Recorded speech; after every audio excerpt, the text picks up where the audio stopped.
ఈయన పేరు నూనె శ్రీధర్. కేసీఆర్ హయాంలో కాళేశ్వరానికి పని చేసిన ఎగ్జిక్యూటివ్ ఇంజనీరు. 300 కోట్లకు పైగా అక్రమాస్తులు కూడబెట్టిండు.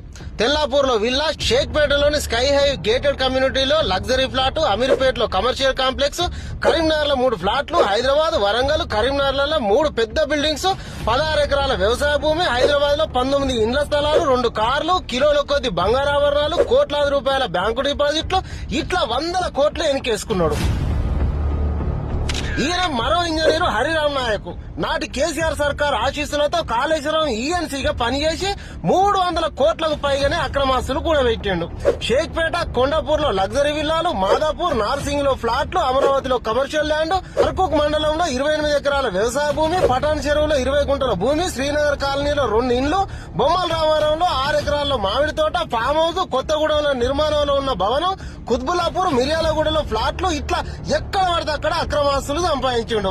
కాళేశ్వరంలో చిన్న చేపల ఇన్ని 100 కోట్లు మింగితే పెద్ద తిమింగలాలు ఎన్ని లక్షల కోట్లు మింగినారో.